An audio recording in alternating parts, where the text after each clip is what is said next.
The champagne glasses were still clinking in the Forrester mansion when Brooke Logan stepped outside, unnoticed, into the cold silence of the garden. Inside, laughter echoed from the engagement party, the celebration of Ridge Forrester and Taylor Hayes' renewed commitment. It was a moment of triumph for Taylor, years in the making, and a moment of quiet devastation for Brooke. Her ultimatum, choose me or lose me, had been answered with a soft, brutal silence. Ridge hadn't said no. He had simply turned away, offered Taylor the ring, and smiled for the cameras. No apology. No explanation. No room left for Brooke. She had stood frozen, surrounded by friends and family, humiliated yet again in the house that had once been her kingdom. And now, under the soft lights of the Forrester garden, her hands trembled as she twisted open a forgotten bottle of vodka she'd found behind the bar. The cold burned her throat. She didn't stop.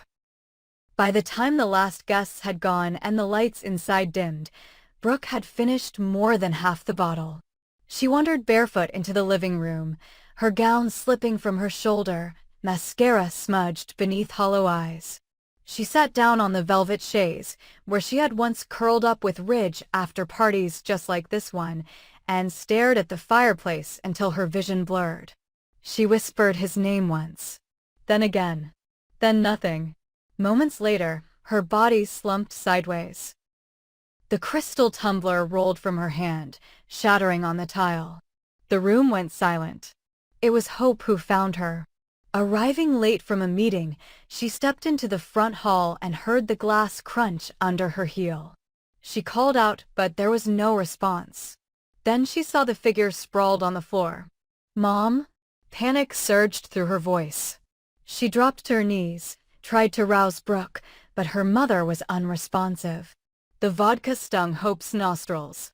She screamed for help. Eric, who had not yet gone to bed, came running. They called 911. Paramedics arrived within minutes. In the hospital, Brooke lay motionless beneath white sheets, and 4 in her arm, oxygen taped to her nose. Her skin was pale, her lips cracked. The doctor spoke quietly, not to the cameras or the gossip-hungry world outside, but to Ridge, Taylor, Hope, and Eric, who all sat waiting with breath held and fists clenched. She had alcohol poisoning. Her blood alcohol level was dangerously high when she arrived. She's stabilized for now, but that's not the only concern. The room fell colder. We've done blood work. There are signs of significant liver damage. Early-stage hepatocellular carcinoma. Liver cancer. The words hit like a bullet. Hope gasped. Taylor's eyes snapped toward Ridge, then back to the doctor. Eric's mouth fell open. Ridge said nothing. He simply stared at the floor, hands gripping the arms of his chair. She's been drinking again, the doctor continued. Not just tonight. This has been going on for a while. Probably years, in secret. Her liver has been under attack for longer than any of you knew. And now it's fighting back. For a long time, no one moved. Then Ridge stood, slowly, almost mechanically, and left the room. Brooke woke the next morning in a haze, surrounded by machines, her throat dry, her body aching. Hope was there, eyes red, holding her hand. Brooke looked at her daughter and whispered, "Where's Ridge?" Hope didn't answer right away. Brooke smiled faintly, bitterly. "He's with Taylor, isn't he?" Hope squeezed her hand. "You need to focus on yourself now. Mom, you're sick." The doctors found something. Brooke closed her eyes. She already knew. Her body had been telling her for months. The fatigue. The nausea. The bruises that took too long to fade. She had blamed stress, age, heartbreak. Anything but this. The news spread through the family like a wildfire. Katie cried in silence. Donna tried to keep it together for Brooke, but broke down in private. Eric blamed himself for not noticing the signs. Ridge said nothing. Not at first. Taylor tried to offer support, but her presence only deepened the discomfort. She had won Ridge on the very night Brooke collapsed under the weight of his rejection. It wasn't her fault, but guilt clung to her like perfume she couldn't wash off. The press got wind of the hospitalization. Brooke Logan rushed to ER after alcohol poisoning, the headlines read. Ailing matriarch faces liver cancer battle, followed closely behind. Paparazzi camped outside the hospital. Forrester Creations tried to spin it. Hope gave a brief statement, thanking fans for their support and asking for privacy. Ridge stayed quiet. But inside the walls of the hospital, Brooke was not the victim of PR narratives. She was a woman facing the consequence of decades of addiction, grief, and emotional warfare. Her beauty, always her armor, had faded under the fluorescent lights. She looked in the mirror and barely recognized herself. Still, when Ridge finally came to see her, she turned her head, proud even in weakness. "Came to watch me fall apart?" she asked. Ridge shook his head. "I came because you matter. Because I should have seen." "You didn't want to see," she snapped. "You made your choice. You handed me to the dark and walked away." "I didn't know you were drinking again," he said. "No," Brooke replied, "but you knew I was drowning." The exchange ended with silence. Ridge left before the tears reached her cheeks. He returned to Taylor, but the engagement now felt like a crown made of lead. Taylor saw it in his eyes, the conflict, the guilt. She never said it aloud, but she knew Brooke's pain now existed inside Ridge too. Meanwhile, Brooke began treatment. A team of oncologists laid out a plan: targeted therapy, frequent scans, potential surgery if the tumor could be isolated. But the damage to her liver was extensive. They would need to be aggressive. Brooke, ever the fighter, didn't flinch. "Do what you have to do," she told them. "I'm not dying. Not like this. Not because I let a man break me again." Hope became her rock, staying by her side through long nights, medications, and waves of nausea. Liam stepped in to manage Hope for the future in her absence. Donna and Katie rotated shifts, keeping Brooke's spirits up, but privately confronting the possibility that the sister they loved might not survive this one. Eric offered to move her into the Forrester guest house after her first round of chemo, hoping a familiar setting would help her recover. Brooke refused. "That house," she said, "is full of ghosts. Let them haunt someone else."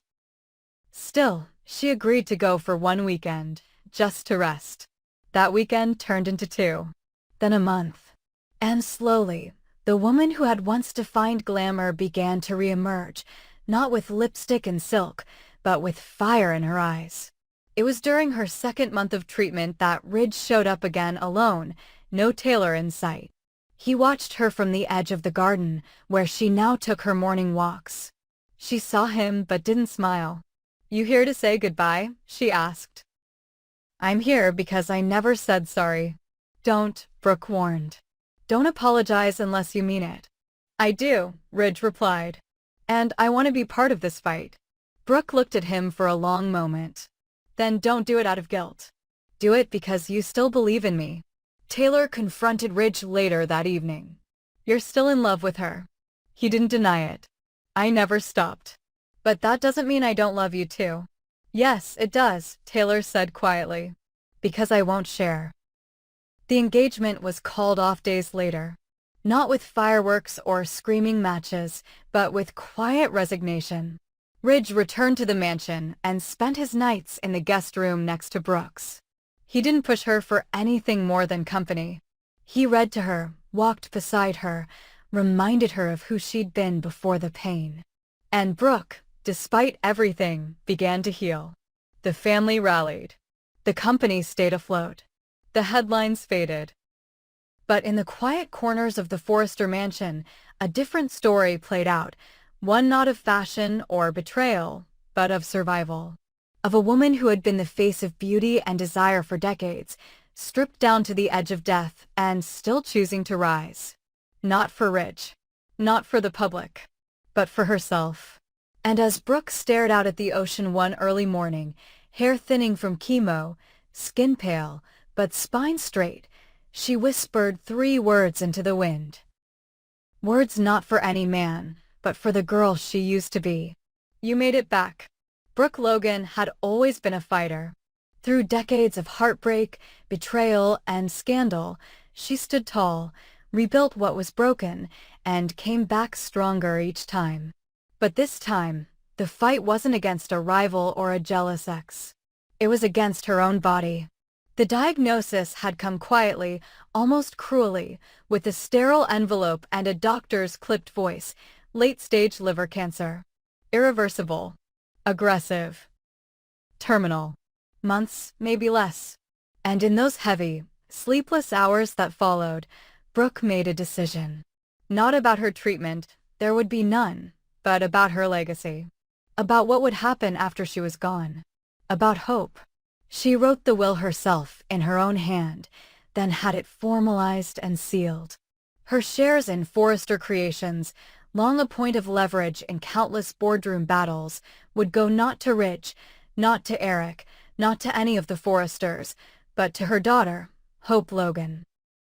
Hope, who had fought so hard to build something honest. Hope, who never sought the power but deserved it more than anyone. And as for Ridge, the man who had once been her home and had let her fall apart when she needed him most, Brooke left him nothing. No letter. No explanation. Only silence. The final copy of the will was left in a locked drawer in Brooke's desk, along with a note: "If I'm gone and Ridge is crying, remind him who watched me fade alone." But it wasn't Ridge who found it first. It was Deacon.